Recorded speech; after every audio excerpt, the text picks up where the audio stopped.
ka alabato cogo f'anw ye. K'an bɛ ka ɲumanyaw kɛ ɲumanya wale ka di Ala ye. Ɲumanya telen n'a kan don ka kira kanu cogo f'anw ye. K'an bɛ ka ɲumanyaw kɛ ɲumanya wale ka di Ala ye. Ɲumanya telen n'a kan don ka farida seli cogo f'anw ye. K'an bɛ ka ɲumanyaw kɛ ɲumanya wale ka di Ala ye. Ɲumanya telen n'a kan. أعوذ بالله من الشيطان الرجيم بسم الله الرحمن الرحيم الحمد لله وحده نحمده ونستعينه ونستغفره وأشهد أن لا إله إلا الله وحده لا شريك له وأشهد أن محمدا عبده ورسوله صلى الله عليه وسلم وعلى آله وأصحابه وكل من اقتدى بهديه إلى يوم الدين وبعد فإن أصدق الكلام كلام الله وخير الهدي هدي محمد صلى الله عليه وسلم وشر الأمور محدثاتها وكل محدثة بدعة وكل بدعة ضلالة وكل ضلالة في النار. أما بعد فيقول الله عز وجل يا أيها الذين آمنوا اتقوا الله حق تقاته ولا تموتن إلا وأنتم مسلمون. ويقول يا أيها الناس اتقوا ربكم الذي خلقكم من نفس واحدة وخلق منها زوجها وبث منهما رجالا كثيرا ونساء واتقوا الله الذي تساءلون به والأرحام إن الله كان عليكم رقيبا. ويقول يا أيها الذين آمنوا اتقوا الله وقولوا قولا سديدا يصلح لكم أعمالكم ويغفر لكم ذنوبكم ومن يطع الله ورسوله فقد فاز فوزا عظيما. أما بعد فمشاهدي الأعزاء أحييكم بالتحية الإسلام ألا وهي السلام عليكم ورحمة الله وبركاته. معكم مرة أخرى في سلسلة دروسنا العلمية من كتاب الفوائد للعلامة محي الدين ومحيي السنة وقامع البدعة شمس الدين محمد بن أبي بكر المعروف بابن قيم الجوزية المتوفى سنة 75 بعد 100 للهجرة. وقد تطرقنا في درسنا الماضي الذي عقده صاحب الكتاب في فصل ذكر المعاد، فتطرق في ذلك من خلال سورة قاف فذكر أصناف أو صفات الملقى في النار، وذكر صفات 5: أنه كفار، وأنه معاند، وأنه مناع للخير، وأنه معتد، وأنه مريب، وأنه مشرك بالله. هذا يكمل الصفة 6. وذكر من أن القرينة المذكورة هنا في الآية المراد به في القول الأول هو الشيطان الذي يخاصمه عند الله، وقيل أن المراد به هو الملك فيدعي عليه أنه زاد عليه فيما كتبه عليه وطغى، وأنه لم يفعل ذلك كله، وأنه أعجله بالكتابة عن التوبة ولم يمهله حتى يتوب، فيقول الملك ما زدت في الكتابة على ما عمل ولا أعجلته عن التوبة ولكن كان في ضلال بعيد. وعلى كل فقد ذكر العلامة من أن الله أخبر أن هذا الاختصام ورد في أكثر من موقع في القرآن سواء كان اختصام الكفار والشياطين بين يديه في سورة الصافات والأعراف أو اختصام الناس بين يديه في سورة الزمر، وأخبر عن اختصام أهل النار في سورة الشعراء وسورة الصاد. نسأل الله سبحانه وتعالى أن يلهمنا الصبر ويرزقنا الإيمان ويختم بالصالحات أعمالنا ويجعلنا من أهل الجنة. وستكون درسنا تتمة لما ذكر في هذا المجال، والذي سيبدأ بما أقسم الله به عز وجل لخلقه من أنه سيملئ جهنم من الجنة والناس أجمعين، وما يترتب على ذلك من أعمال التي يكون سببا في دخول جهنم ولقاء العذاب الأليم.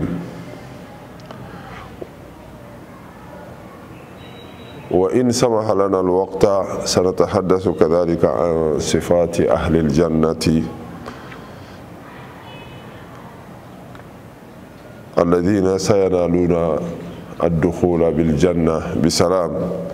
ونسأل الله سبحانه وتعالى أن يجعلنا منهم. أمي الله سبحانه وتعالى تنو أمي دميني في أمبا يفضلي أمي شريعة كفو بطمان سيتي سلام فنا كرا كلني أمي شريعة كفو كتب محمد صلى الله عليه وسلم ala ka jɔn a ka ciden don, an bɛ ala deli ala ka kisi nɛma caya k'a n'a suduŋɔ n'a jɛɲɔgɔn ni silamɛ ɲuman bɛɛ lajɛlen fo ka taa se alikiyama don ma. O tɛmɛnen kɔ an badenw, tiɲɛ kumaw la tiɲɛ min ka bɔ a bɛɛ ye o ye Alahu subhanahu wa taala kumakan ye. Wa taabolow la hɛrɛma o ye alakira sallallahu alaihi wasallam ka taabolo ye. Wa taabolow la jugumanba o de ye ko kura sintilen ye ka don diinɛ kɔnɔ ka ala ɲini ni a ye, ka d'a kan olu a bɛ fɔ olu ma sariya dɔnbagaw fɛ ko bidiya. O bidiya bɛɛ lajɛlen ye fili ye. O fili dun bɛ yɔrɔ min na ni ala ko k'a b'i sara n'a ye a bɛ don jahanɛmɛ de kɔnɔ, ala k'an kisi k'an tanga. O tɛmɛnen kɔ an badenw, Alahu subhanahu wa taala ye sarangana k'an ye yɔrɔ saba kuranɛ kɔnɔ k'an ka sira ale Alahu subhanahu wa taala ɲɛ. A fɔlɔfɔlɔ an ka sira ala ɲɛ, an kana sɔn saya kana an ta an bolo ma ka sɔrɔ an tɛ silamɛ ye. A filanan ko an ka sira an tigi ɲɛ, an tigi min y'an da an ka bɔ ni kelen na, ka tila ka furuɲɔgɔn bɔ a la n'o ye an fa Adama ni an ba Hawa ye, ka den bɔ o la cɛw ni musow minnu fana bɛ furu ɲɔgɔn ma ka denw sɔrɔ. Denw minnu o sɔrɔli olu ni ɲɔgɔn cɛ bɛ kɛ balimaya sinji ye, balimaya sinji min bɔra furu balimaya kɔnɔ. Ko Alahu subhanahu wa taala bɛ taa ɲininka nin bɛɛ la, ale de bɛ k'an kɔlɔsi. O kɔfɛ a ye sarangana k'an ye an ka sira ale Alahu subhanahu wa taala ɲɛ, an ka fɛnw fɔ an da la min ye sababa ye, n'o kɛra a bɛ yafa an ma, a b'an lihalaw ɲɛ, ka d'a kan ale ye yafa mansa ye, hinɛ mansa don. Ala ka hinɛ an na, ala ka yafa k'an ma. O tɛmɛnen kɔ k'aw fo ni silamɛya foli ye, n'o de ye assalamu alaikum wa rahmatullahi wa barakatuh. An bɛ ala deli ala k'an niw kɛnɛya, ala k'an sago d'an ma, ala ka hinɛ an ka tabaw la, ala k'an n'u kɔmɔ fi jannatil firdaus, ala ka barika don an yɛrɛbakun ka ɲɛnɛmayaw la, an sigiyɔrɔw la, an ka denbayaw la, ala k'an kisi gɛrɛgɛrɛ ma, ala kana an malo, ala kana n'an malobaga jɛ, ala ka hinɛ an na, ala ka yafa k'an ma. Ya Rabbi, ala k'an laban ɲɛ, ala k'an laban ɲɛ, ala k'an laban ɲɛ, ala k'an balo lafiya kɔnɔ, k'an fatu lafiya kɔnɔ, k'an don arijinɛ kɔnɔ ni lafiya ye. o tɛmɛnen kɔ an badenw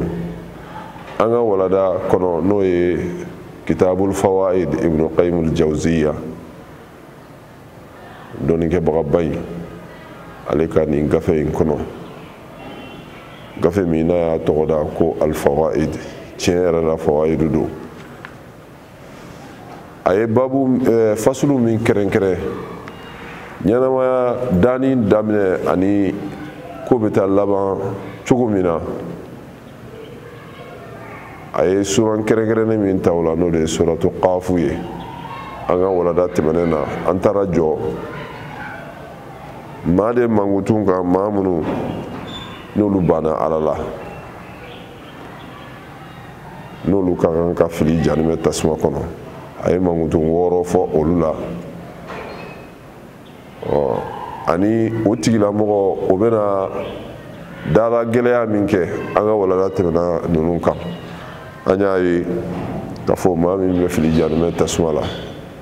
mankutun 6 bɛ a la a fɔlɔfɔlɔ kafiri don a bɛ Alahu subhanahu wa ta'ala ka nɛɛmaw a ka hakɛw kafiriya maa kana gɛlɛn don min bɛ i ban tiɲɛ fasugu bɛɛ ma maa de don fana maa min bɛ ban hɛrɛ la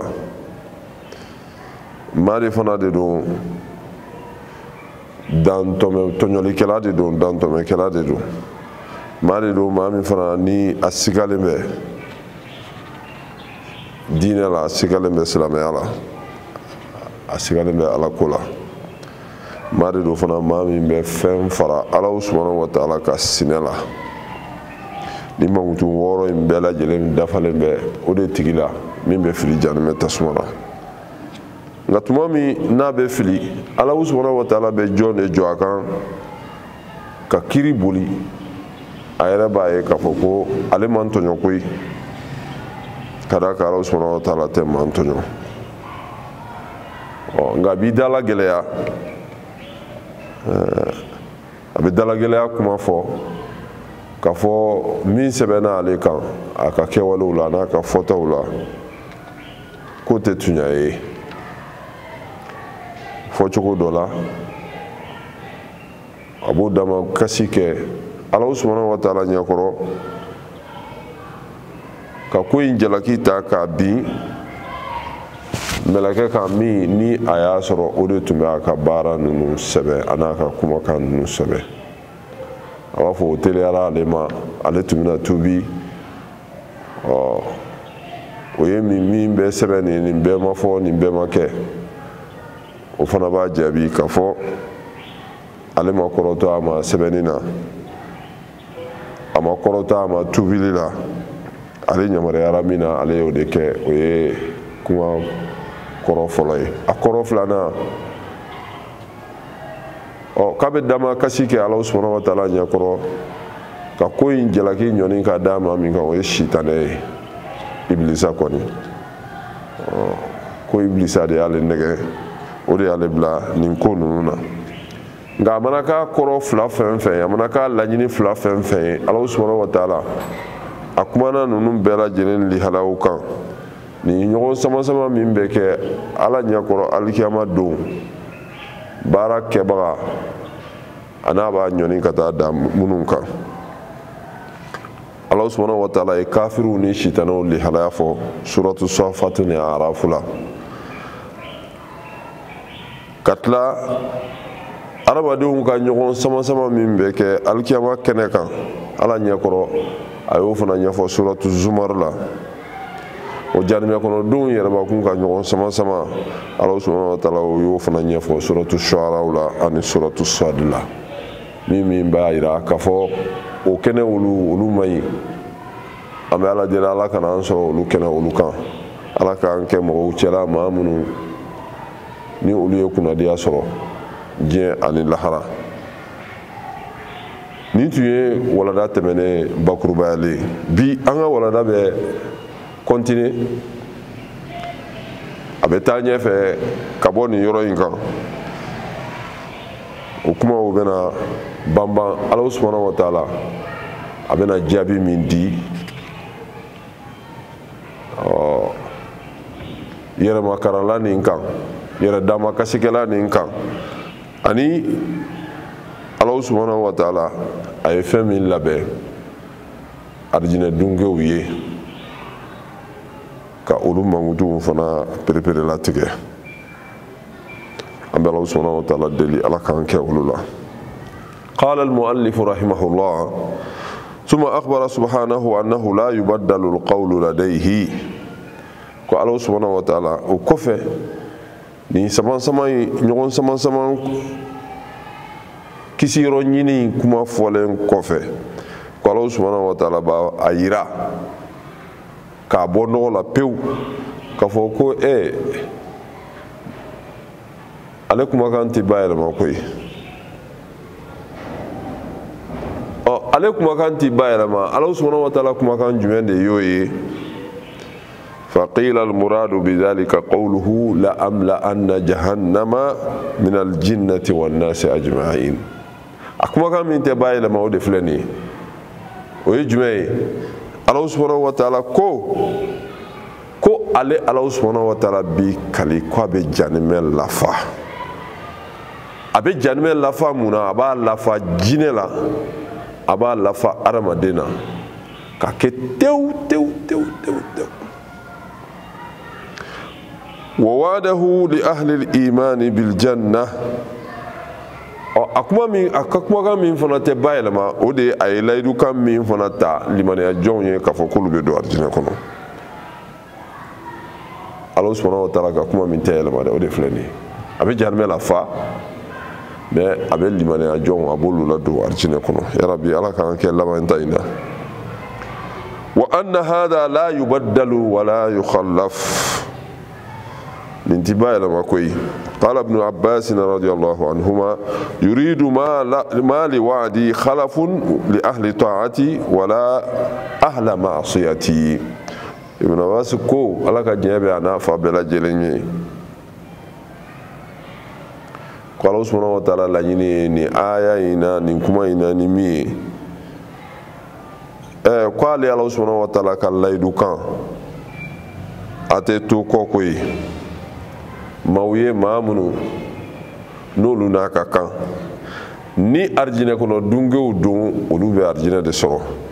ni Ala kutabagaw de don olu fana bɛ don jahanɛmɛ de la dɛ foyi t'o bali ko kuma in laɲini y'o ye qala Mujahid a ka kalanden o ye tabi'i ye o ma Ala kira ye mais a ye kuranɛ tafsiru minɛ Ibn Abbas ma a bɛ fɔ yɛrɛ ko a y'a ta ni ka segin ka tɛmɛ siɲɛ 20 kan walima siɲɛ 25 kan a ɲɛkɔrɔ o Mujahidu ni ale y'i kanto a ko qad qadaytu ma ana qadin wa hadha asahhu alqawlayni fi al-aya ko Ibn Abbas ye min fɔ ani Mujahid ye min fɔ n'o de ye k'a fɔ ne Ala subhanahu wa ta'ala ɲe min latigɛ o latigɛra ka ban o tɛ se ka wuli bilen ani Ibn Abbas ye min fɔ ale Ala subhanahu wa ta'ala ye layidu kan min ta o tɛ fɔ ko ɲɔgɔnya koyi ni maa ɲumanw de don n'u ye baara ɲuman kɛ olu sara ye arijinɛ ye ni maa Ala kutamaaw de don olu sara ye jahanɛmɛ ye ko nin hakilina fila min fɔra nin kɔrɔ fila min fɔra nin laɲini fila min fɔra o ye laɲini fila sabatilen ye minnu nana ni aya in fasarili la wa fiha qawlun akhar nka kuma wɛrɛw bɛ yen kɔrɔ wɛrɛw bɛ yen laɲini wɛrɛw bɛ yen o ye jumɛn ye Al-Fara wa Ibn Qutayba olu de ye o kuma fɔ a ko innal maana ma yughayyaru al-qawlu indi bil-kadhibi wat-talbisi kama yughayyaru inda al-muluki wal-hukami ko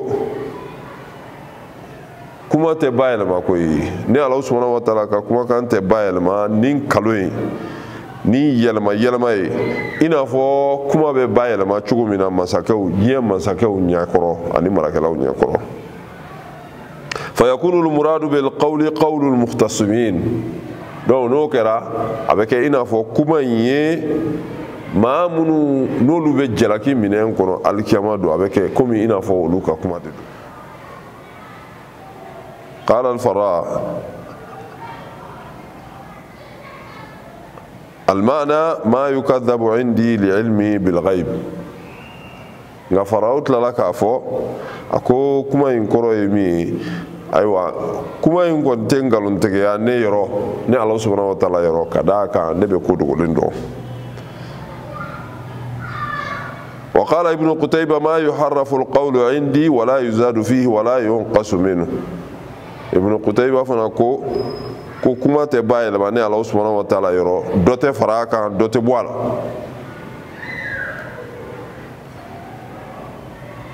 قال لأنه قال القول عندي ولم يقل قولي. Ala subhanahu wa taala ko ale yɔrɔ ko mɛ k'a ma fɔ ko a yɛrɛ ka kuma.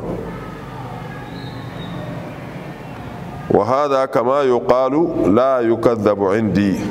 فعلى القول الأول يكون قوله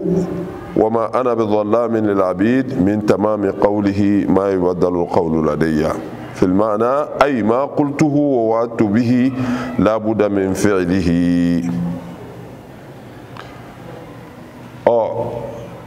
ابن عباس ni mujahid ka kuma la ni mɔgɔ bɛ se ka o jate k'a fɔ o ye hakilina fila in la sababa ye yanni nɔ ko ni kuma in taara o kɔrɔ ma ni kuma in taara o laɲini kan k'a fɔ kuma fɔbaga ye Ala subhanahu wa taala de ye o la Ala subhanahu wa taala b'a fɔli min kɛ nin aya in na wa ma ana bidallamin lil abid k'a fɔ ni Ala subhanahu wa taala tɛ maa ntɔɲɔ o kuma in o dafalan de ye ma yubaddalu alqawlu ladayya ko ni Ala subhanahu wa taala ka kuma tɛ bayɛlɛma. n ye min fɔ n ye layidu min ta a bɛ kɛ koyi foyi t'a bali. wa ma hada fahuwa adlun la zulma fihi. Ala subhanahu wa taala bɛ min kɛ tilen de b'o la tɔɲɔli t'o kɔnɔ wala jawru dantɛmɛ fana t'a kɔnɔ. وعلى ثاني nga hakilina filanan kan n'o ye Faraw ni Ibn Qutayba ka kuma ye n'olu ka kuma bɛ banban k'a fɔ ko kumakan in ye maa minnu bɛ minɛ kɛnɛ kan olu ka kumakan de don. yakunu qad wasafa nafsahu bi amrayni ɔrɔ i b'a sɔrɔ a y'a yɛrɛ mangutun ni mangutun fila ye. أن كمال عمله واطلاعه يمنع من تبديل القول بين يديه وترويج الباطل عليه. donc olu b'a ye k'a fɔ Ala subhanahu wa taala a ka mansaya mangutun dɔ ye k'a fɔ a bɛ adamaden ka kow kalama. ale bɛ ko minnu waleya olu fana olu dafalen de don ka se degré ma bayɛlɛmali t'a kɔnɔ foyi tɛ se ka bayɛlɛma Ala subhanahu wa taala yɔrɔ ka tiɲɛ yɛlɛma k'o kɛ nkalon ye o tɛ se ka kɛ o ye kɔrɔ fɔlɔfɔlɔ ye. والثاني أن كمال عدله وغناه يمنع من ظلمه لعبيده. filanan de ye k'a fɔ Ala subhanahu wa taala ka tilenya dafalen bɛ cogo min na a ka funisiriya fana dafalen bɛ cogo min na o b'a bali k'a fɔ k'a bɛ mɔgɔ ntɔɲɔ. donc mangutun fila Ala subhanahu wa taala a ka dɔnni kɛlen don ka adamaden labɔ tɔɲɔlikɛla ka lihalaya bɛɛ labɔ a ye baara fɛn fɛn kɛ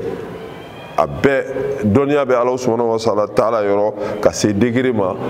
a tɛ foyi tɛ fara a kan. ntɔɲɔli tɛ yen. a filanan ale Ala subhanahu wa taala ka tilennenya fana dafalen don ka se degré min ma a tɛ maa fana ntɔɲɔ. donc i b'a dɔn nin na k'a fɔ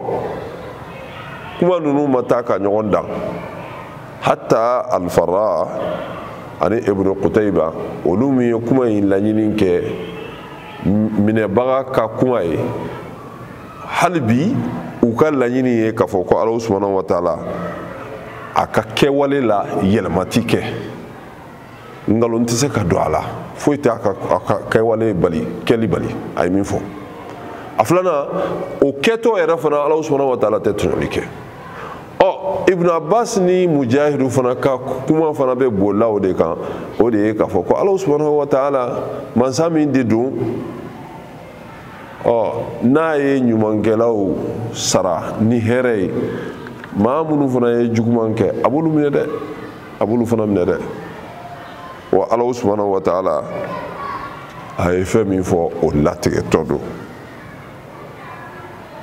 ثم أخبر عن سعة جهنم وإنها كلما ألقي فيها تقول هل من مزيد وكفى الله سبحانه وتعالى كمانا جانمي أفرلين بتشومي جابنا كان يفرلين يا ينفنا كوننا وفرلين يا يمفو كونجمني لا كفو tuma o tuma ni jama caman jinɛ ni hadamadenw na n'olu filila jahanɛmɛ kɔnɔ olu minnu n'an ɲagalen bɛ olu caman na dɛ ka fɔ ninnu bɛna fa dɛ i b'a ye olu bɛ fili kerun jahanɛmɛ kɔnɔna na hali bi jahanɛmɛ b'i kan to ko hali min mazid ko hali bi dɔ wɛrɛ bɛ yen wa ka dɔ fara a kan Allahu akbar Ala k'an kisi k'an tanga an balimaw jahanɛmɛ bɛ funteni ka dimi alakira b'a fɔ hadisa dɔ la jahanɛmɛ bɛ funteni ka dimi o dimi kan de filɛ nin ye hali bi dɔw bɛ yen wa jahanɛmɛ kɔnɔ mɔgɔw la a k'u kɛrun ka na a bɛ funti a bɛ dimi fo Alahu subahanahu wa taala bɛ a sen de d'a kan a b'a fɔ kat o k'a daminɛ kabini diɲɛ danna fo ka taa fɔ diɲɛ wulila ala sɔsɔbaga fɛn fɛn b'a kɔnɔ a bɛɛ pilasi bi sɔrɔ jahanɛmɛ kɔnɔ koyi a n'a caya bɛɛ hali n'a bi fa Alahu subahanahu wa taala de ko ten k'a bɛ jahanɛmɛ lafa mɛ jahanɛmɛ yɛrɛ fana kumakan de filɛ nin ye dɛ ko hali min mazid yali dɔ bɛ yen wa ka fara kan kɛ o rɔ maaw filila maa minnu n'u ye nin yɔrɔ in kɔrɔ yɛlɛma k'a kɛ u hakilinanta ye Ibn Qayyim al-Jawzi bɛ o de fɔ yan nɔ a ko wa akhta'a man qala inna dhalika linnafyi ay laysa min mazid Alahu subhanahu wa ta'ala a ye jahanɛmɛ kumakan min lakali yan ko hali min mazidi ko yali dɔ bɛ yen k'a fara n kun wa dɔw y'o kɔrɔ yɛlɛma ko ko jahanɛmɛ b'a fɔ de ko a ka ɲi ten aw kana dɔ fara n kun a ka ɲi ten aw kana dɔ fara n kun o kuma in tɛ tiɲɛ ye ka d'a kan hadisa nana ayiwa ka o pereperela tigɛ i n'a fɔ an bɔra k'a fɔ cogo min na jahanɛmɛ bɛ dimi a b'a fɔ hali bi dɔ ka fara a kun Alahu subahanahu wa taala ayiwa ale de bɛ a sen barikama da jahanɛmɛ kan jahanɛmɛ bɛ a fɔ kat donc k'a fɔ ko jahanɛmɛ b'a fɔli min kɛ ko ayi a ka ɲi ten o kuma in tɛ tiɲɛ o tɛ sababa ye maa minnu b'o ni aya in fasari o cogo la summa zakara sifata ahli janna amalimaw ni nin ye jahanama lihalaya ye n'a ye a ka jugu a lakali yɛrɛ fana man di da la maa yɛrɛ tɛ damu sɔrɔ a fɔli la an bɛ Alahu subahanahu wa taala deli Ala k'an kisi a ma o kɔfɛ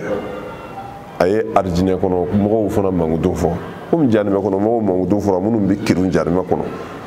a tilala ka na arijinɛ kɔnɔ mɔgɔw mankutu fana fɔ dɛ ثم أخبر عن تقريب الجنة من المتقين أرجنا بالله سنيا أرجنا كنا مغولا تشومني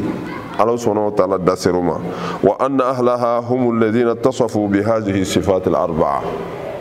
نجانا كنا مغو ولو مغتون يه مغتون وراي أرجنا كنا مغو ولو مغتون مغتون ناني منو بدون أرجنا كنا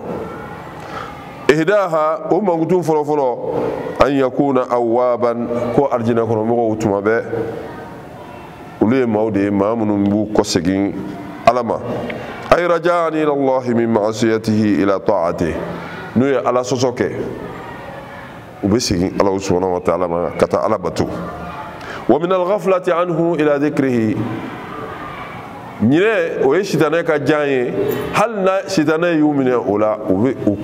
be tlango tun ku hakili jigin ala la ni ala subhanahu wa ta'ala ko sumali qala ubayd ibn umayr ko tabi'ina ka doni ke bagaw bay ni abangira hijra santan saba afatura hijra sambi kononto ani sanani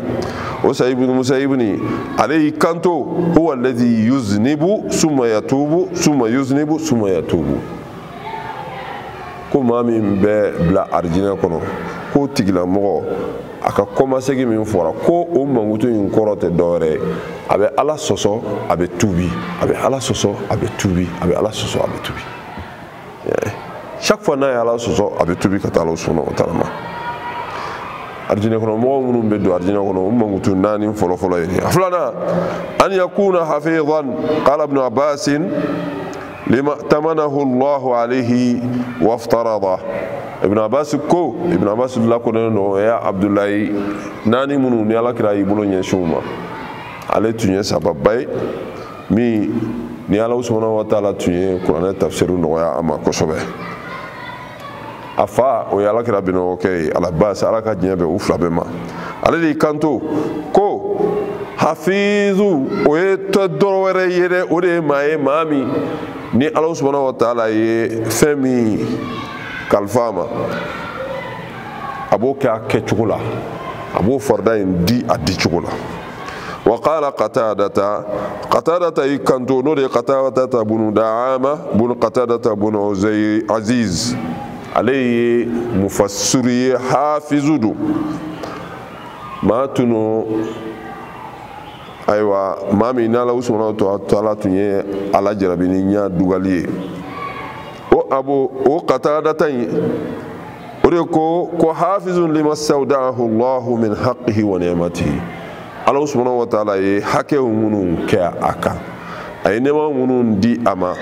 abe la tangalike ulula ولما كانت النفس لها قوتان قوة الطلب وقوة الإمساك كان الأواب مستعملا لقوة الطلب في رجوعه إلى الله ومرضاته وطاعته والحفيظ مستعملا لقوة الحفظ في الإمساك عن معاصيه ونواهيه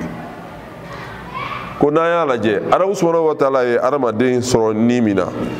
ونيمي ني أرمى دين نيما من يكاني أبي على ذلك isangaraye ina fa sangara be worola chugumna ki magosa ko Allah subhanahu wa ta'ala yo ni mi ke arama dina de ni fanga fla de bala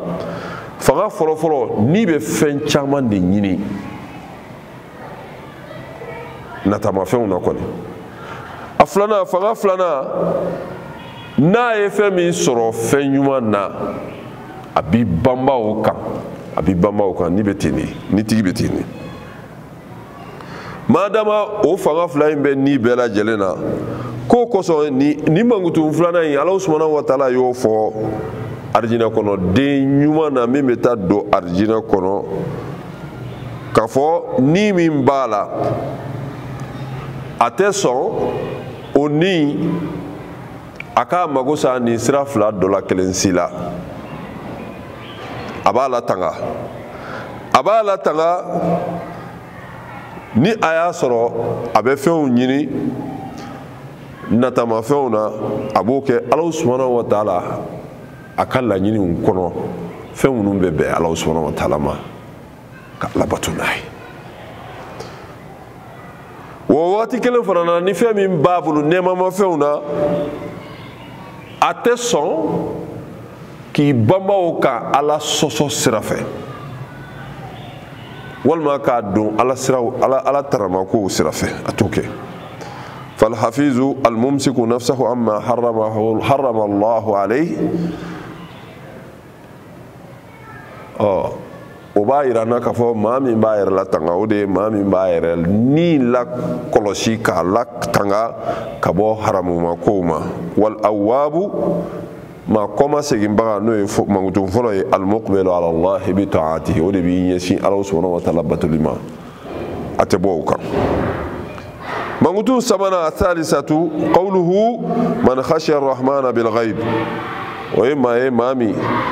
ni أبسر ألاني دغولا يتضمن الإقرار بوجوده وربوبيته وقدرته وعمله واطلاعه على تفاصيل أحوال العباد كو ننتقل مغو أبسر ألاني دغولا نينكا الله سبحانه وتعالى كا سورولي existence وسواتلم أكونو الله سبحانه وتعالى كا تيا أكا كيوالولا سانكولو دانينا دوغولو دانينا داندان فين بدانينا أسيغالن تولا أدالن بولا أسيغالن الله سبحانه وتعالى كا سيفنا أدالن بولا أدالن بي الله سبحانه وتعالى كا دونينا أبادو كو الله سبحانه وتعالى بيفكو بيلا جلن كلاما دانتان فين بيلا جلن فنكال لحلاب دوكونو ويتضمن الإقرار بكتبه ورسله وأمره ونهيه ووچوغا كلم فنانا كو تيغلا مغو أدالن بالا كفو الله سبحانه وتعالى كا غفو منون نانا olu ye tiɲɛ ye a ka cidenw fana minnu nana u n'u ka cikanw a bɛɛ lajɛlen ye tiɲɛ ye Alahu subhanahu wa ta'ala ka yamaruya kan a n'a ka fatani kan ko nin bɛɛ lajɛlen de ye tiɲɛ ye wa yatadammanu al-iqrara bi wa'dihi wa wa'idihi wa liqa'ihi a dalen don a la fana k'a fɔ siga t'a la Alahu subhanahu wa ta'ala ye layidukanw minnu fɔ k'a bɛ ɲuman sara ɲuman na walima a ye layidukan minnu fɔ k'a bɛ juguman sara juguman na ou bien a ye layidukan min fɔ k'a ni bɛɛ bɛ ɲɔgɔn bɛn kelen kelen ka siga t'o la ani bɛɛ bɛna ɲɔgɔn kunbɛn kelen kelen kelen siga tɛ nin si la a dalen bɛ nin bɛɛ la fala tasihhu khashyatu rahman bil ghaibi illa ba'da hadha kullihi ala ka siranyaya n'o ye arijinɛ kɔnɔ mɔgɔ mangutun dɔ ye o tɛ sɔrɔ abada ni fɔ an bɔra ka nin fɛn minnu fɔ fo bɛɛ lajɛlen ka sɔrɔ a tigi la mangutun naaninan arabiya qawluhu wa jaa bi qalbin munib a tigilamɔgɔ bɛ na Alahu subhanahu wa ta'ala ma ni dusukun de ye dusukun min a tɛ dɔwɛrɛ dɔn kɔmasegin kɔ k'i ka ko di Alahu subhanahu wa ta'ala ma qala ibn abbas ko raji'un an ma'asillah ko nin tigilamɔgɔ tuma bɛɛ maa bɛɛ kɔmasegina ka bɔ Ala sɔsɔ la ale bɛ kɔmasegin la bi maana a bɛ nimisa la ka tuubi ka taa Alahu subhanahu wa ta'ala ma ka bɔ Ala sɔsɔ la muqbilun ala ta'atillah a bɛ o nɔ falen Ala sɔsɔ falen baara ɲumankɛ la wa haqiqatul inabati uquful qalbi ala ta'atillahi wa mahabbatihi wal iqbali alayhi kɔmasegili n'a bɛ fɛn laɲini o de ye adamaden dusukun yɛrɛbakun a k'a yɛrɛ di Alahu subhanahu wa ta'ala ma ka Ala kanu ka tila ka ɲɛsin Alahu subhanahu wa ta'ala ma ni alabatow ye dusukunnabatow ye ani farikololabatow ye summa zakara subhanahu jazaa man qamat bihi hadhihi al-awsaf biqawlihi udkhuluha bisalam dhalika yawmul khulud lahum ma yasha'una fiha wa ladayna mazid o kɔfɛ Alahu subhanahu wa ta'ala a kɛlen kɔ ka nin mankutu naani in fɔ arijinɛ kɔnɔ dunkew la ko ninnu de bɛ dafaw la u bɛ don arijinɛ kɔnɔ o kɔfɛ olu de ye critères ye minnu b'a yira na k'a fɔ ko nin tigi ye arijinɛ kɔnɔ mɔgɔ ye ko nin bɛɛ lajɛlen kɔfɛ n'u mankutu dafara u la Alahu subhanahu wa ta'ala b'a f'u ma ko a ye don arijinɛ kɔnɔ a ye don arijinɛ kɔnɔ ni kisi ye lebu foyi tɛ aw la aw dontɔ lagosi foyi tɛ aw la nin ye bada don ye fɛn bɛ aw ye arijinɛ in kɔnɔ sa min mana aw diya hali n'aw ko ko ka dɔ fara aw kun ne Alahu subhanahu wa ta'ala b'o kɛ ya Rabbi Ala k'an kɛ olu cɛ la ya Rabbi Ala k'an kɛ olu cɛ la ya Rabbi Ala k'an kɛ olu cɛ la اللهم احسن عاقبتنا في الامور كلها واجرنا من خزي الدنيا وعذاب الاخره سبحانك اللهم وبحمدك اشهد ان لا اله الا انت استغفرك واتوب اليك واخر دعوانا ان الحمد لله رب العالمين جزاك الله خيرا لمن كرم خيرا جزاك الله خيرا على كوثر